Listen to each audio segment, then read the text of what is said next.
All right. Hi, everybody. Thank you for tuning in to Megan's Monday Market Update. I've got Matt Stancato here with Guild Mortgage Lending, and we're going to go into the market update, some changes, and I'm really excited about it. I hope it's as educational for you as it is for me as well. So, Matt, would you mind diving in and kind of sharing with us all of your knowledge?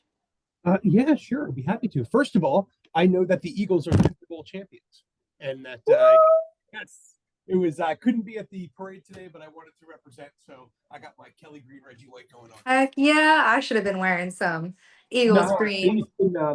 it was great. I got to watch the game with my whole with all three boys plus my daughter, my wife, her sister, and her fiance. It was a great time. Oh Uh, yeah, we had a Super Bowl party. My mother hosted. We went. The kids had a great time. The kids were the funniest, actually, getting really into the game, running around, screaming every time they got a touchdown. So we need to slow this down a bit here. No, lucky there was a lot of screaming, so it was. Oh yeah.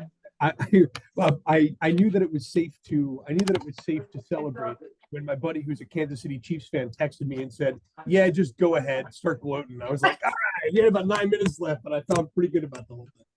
Oh man, that game. For if you're not an Eagles fan, you did not find the game entertaining. You probably thought that the Super Bowl was relatively boring. If you're an Eagles fan, you just felt like the sheer victory of coming back for a second Super Bowl and winning and doing it so phenomenally. But Yeah, yeah. I couldn't have been happy. But I'll jump in as you were talking about. So today, this week rather, we got a bunch of economic news, some of which was expected, some of which was unexpected. And to understand it all, it's probably worth taking a step back and taking a look at when we talk about the market, right? What do we really mean? And the answer is that when somebody says the market, they might mean the stock market or the bond market. But in any event, the market for any product or any company or any commodity, right, is represented as it represents the sum total of all the information that we have about that in the world, right? So let's say that we have well, I think I went over this the other day with Nvidia chips, right? I Yeah. said, yeah, the price of Nvidia is what everybody in the world agrees the price of Nvidia pretty much is, give or take, right? And then that average or some number in there, not of course the raw average, but some number in there becomes the price point. So the same can be said for mortgages. So, like anything else, mortgages are commodities. After you may have had the experience where you get a mortgage and then the mortgage is sold to another bank after the fact. It doesn't happen with Guild. We hold and service more than 95% of our loans, which I really like about our company. But it just goes to show you that a closed mortgage is another saleable commodity. So when it's a saleable commodity, there are always indexes that can tell you what the value of that commodity is. So when you're looking at mortgages, you're looking at the value of the 10-year mortgage bond. And the 10-year mortgage bond can go up or go down. All that tells you is, are interest rates likely to go up or are they likely to go down? If interest rates are likely to get better, that means go down, then the mortgage-backed security index goes up. If rates are going to get worse, the mortgage-backed security index is going down. And that's based on what? That's based on what everyone who knows anything about it believes all together as a collective. A market is a rather amazing invention. That's kind of why I'm such a big economics nerd, because I think it's really cool that the price of pork bellies is influenced by everything everyone in the whole world knows about pork bellies expressed by one number. And that's an amazing thing to think about because it includes farmers and people on trains and people in oil fields getting the diesel for the trains and people growing the feed for the pigs. It's incredibly complex and it's amazing that it can be expressed that way through the medium of price. So, pardon me. What you're looking at with mortgage-backed securities the last couple of weeks is that they have, like other indexes, sometimes have levels of resistance. And if you've ever traded a stock or a bond, you know that sometimes your stock's climbing up and up and up, and it seems to hit a wall. And why won't it go any higher than what I was expecting? And those are called levels of resistance. You can watch a stock; it'll go to $99, then 101, then 97, then 101, and then 98. And that 100 is the level of resistance. It doesn't seem to want to burst past there, and it takes a lot of extra effort to burst past one of those resistance lines. If you think about You're it, talking about levels of resistance, and one of the first things I'm thinking about is crypto and all the crypto bros out there who've been like, I can't wait for this to hit 100, and And then it's hit that point. It's kind of fluctuated there and it hasn't really gone up significantly more since, but must be hitting a resistance wall now. That's a very good point. And the thing about resistance is that you can predict by and large sometimes where it's going to occur. So you have when you're looking at a plot of a stock or a bond or whatever, you can see levels of resistance if you want to see them where you can predict, well, okay, it's rising, but it's probably not going to rise much past here unless something happens to make it rise, right? Right. So all that to say that in the beginning of this week, we seemed set up for a run of better rates. The mortgage-backed securities had reached a level of resistance, and we were poised to get information about inflation. If inflation comes down and gets under control, that's going to send mortgage-backed securities high because rates are going to come down. It's all connected. It's all different parts of one machine. All the levers are connected to each other somehow, right? So when you're looking at, geez, I lost my train of thought there. So we were poised to see that the yes, security-backed, mortgage security-backed rate was going to go up. Mhm. Did it? And interest rates come down? And we were waiting to see that, and we were sitting there expectant of the Fed to give its report the next day and say that CPI was moving as expected, and we didn't get that, which was really interesting. So CPI was supposed to come in at a very reasonable, I think, 0.01 over, what was expected this time last year. And when you average that with all the other numbers, it was going to show a nice downward trend. Instead, the CPI was significantly higher than what was expected. And if the CPI had gone our way, that would have been enough force, probably, for the mortgage-backed security to break through that wall of resistance and run to whatever the next wall of resistance was. And we probably would have seen some really significant rate cuts. In fact, everyone expected that to happen because the previous day, Jerome Powell had said some really friendly things about what he expects. I think inflation is coming under control. Usually when he talks like that, he's trying to tell you something without telling you something. And he was trying to tell the market, everybody who knows anything, he was trying to tell them, like, we expect this to be good. But it came in not good. And that surprised Jerome Powell as well. So what should have been a moment to send us through there, instead, we bounced right off it and went down again. And so we had some rate increases this week that were unexpected.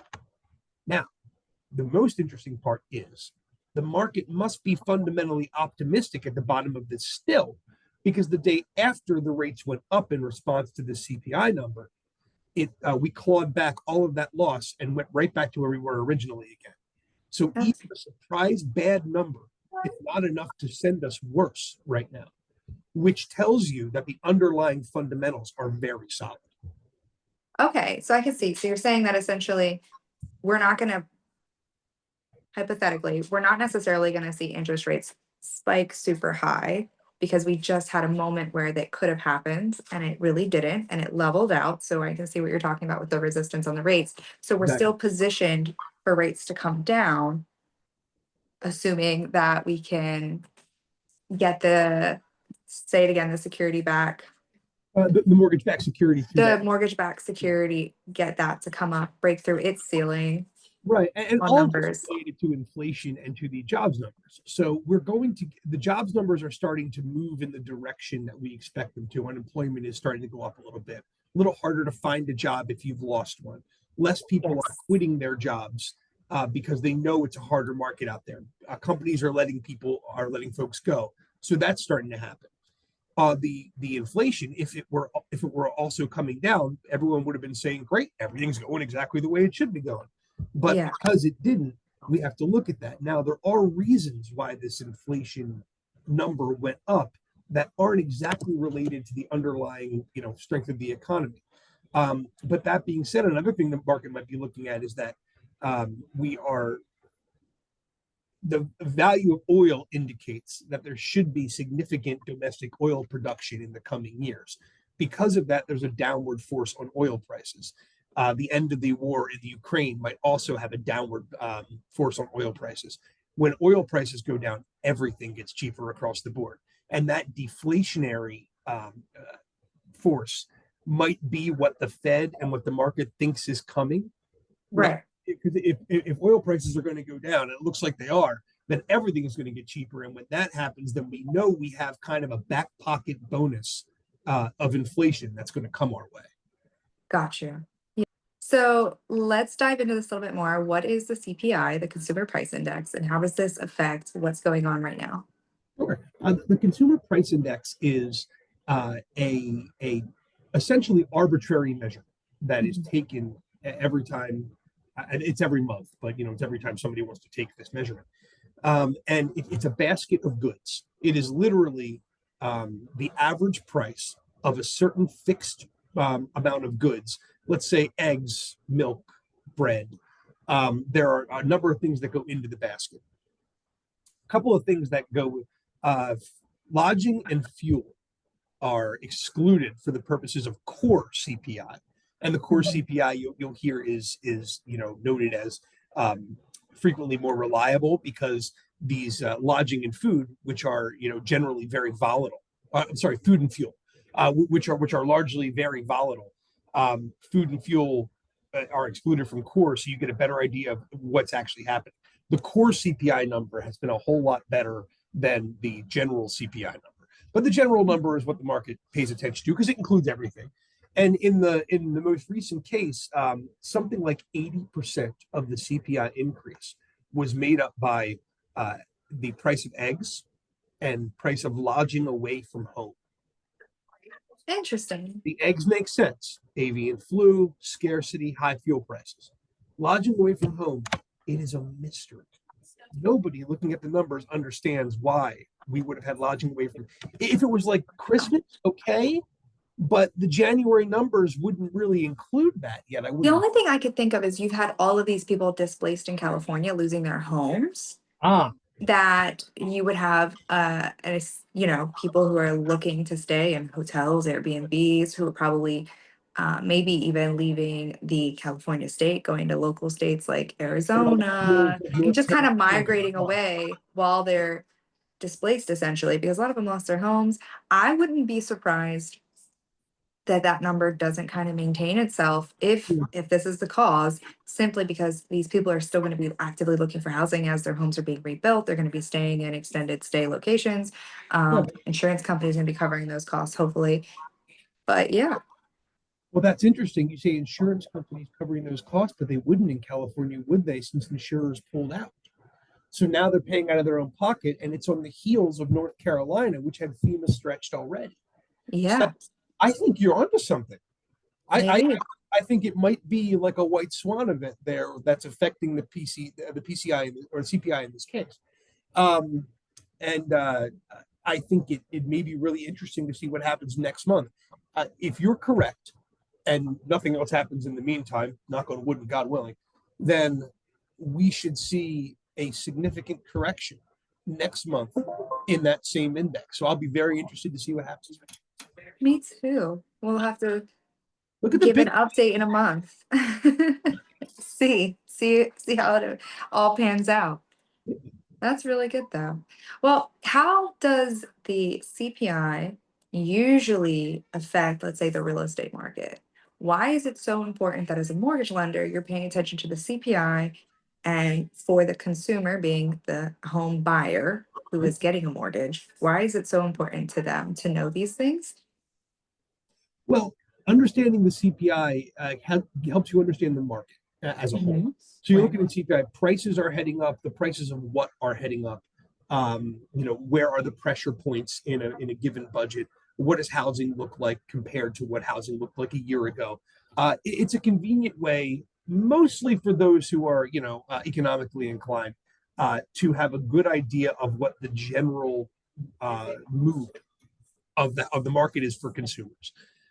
They say that your CPI is your average American consumer buying an average basket of American goods at average prices, right? So Right. if you were to take somebody purely at random from the United States, this might be what is in their cart at Giant or Giant Eagle or Food Lion or whatever the hell they are. That's right.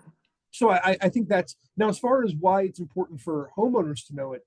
If you are interested in why rates move, if you're waiting on a rate, if you're waiting for a trigger so you can jump in and do something, then you want to pay attention to the CPI as well, because of course it's interrelated to unemployment, it's interrelated to inflation, and it's most importantly interrelated to the Fed's decisions on, how they cut rates. Again, the Fed doesn't control rates, but they do move the first lever that moves the rest of the levers. Absolutely. My mind goes when I'm considering this information, being a realtor, paying attention to what's happening, seeing how long houses are sitting on the market longer, understanding that, a lot of people are looking at a $300,000 house or looking at like a $2,500 mortgage, give or take, depending on, your location and property taxes and things. And why is that important? Because a few years ago, when you had a lower interest rate, your mortgage might have been $1,700. So for the consumer, the buyer who's looking to get into the market, and I think affordability being so low, Mhm. you have less competition. I've said this so many times. You're getting more home inspections. You're becoming a more educated consumer. The only thing I'll add on to this is if anyone's paying attention to the conversations that you and I are having, where we're saying that hopefully the market is poising itself for interest rates to come down, right? Or to begin that descent, Yeah. then now would be a good time that if you are somebody who could afford that $2,500 a month, give or take, mortgage payment, you're going to position yourself to maybe get into the door on a property that you're not going to have as much competition on. And you'll be in a great position in a few months when interest rates or even a year or two come down to refinance while everybody else is waiting on the sideline for interest rates to come down and then enter the market and be competing with other home buyers. So I think this is why it's important to know, because if you're planning for home ownership, you could be listening to these conversations right now and say, maybe now is a good time to talk to a realtor and a lender. Maybe I should see what I qualify for. Maybe I should be planning for the next year or two by getting in the door now, if that makes And sense. and these things aren't mysteries. I mean, there's a way. If you sit down across from one of us, and we'll be able to tell you what it's going to cost you per month, what it's going to be out of your pocket. You'll know exactly what it would cost to buy a home now versus renting and waiting and buying a home in a couple of years. We know the rate by which properties tend to appreciate in the area that you're looking. We know what interest rates are likely to do and have done historically. These are things that, with professional help, you can figure out and And is and now. plan accordingly. And I don't mean plan like necessarily wait either. Like you said, becoming more informed so that you can be strategic along the way. Your home isn't just your home, it's an investment in your future. Most people have the most amount of money they'll ever have in home ownership, frankly. Many people do not have 50, 60, 70, $100,000 sitting in their bank account, but they do oftentimes have it in their home. So Mhm. it's very important. Do not sit and wait and think and fiddle your thumbs if you're watching this video for somebody to tell you it's a good time to buy. Seriously, connect, pay attention to the CPI, get informed, learn about ways to make a good purchase for your family, and be strategic about it too. So, Remember that the most powerful borrowing tool that you probably have is the equity in your home as well. Um, yes. if you buy a house in Chester County with a 10% down payment in 5 years, you generally have significant room if you needed to access that equity for whatever reason, or for planning in the future. HELOC rates tend to be much lower than other secured and unsecured forms of lending. I mean, you can get Yeah. HELOC down in the 5, 6, 7 range. So if you're looking at, there's very few cheaper ways to borrow $150,000 than as a HELOC. Oh, yes. That is absolutely, absolutely true. So, anyway, I just wanted to add that tidbit there that yes, why are we talking about CPI? Why are we talking about the market? Why do we have these conversations? This is Good why. job. We want to see where things are going. I'm exceptionally interested in how this is going to affect the housing market, being a realtor, but also it's good to be informed to pay attention to what's going on in the States.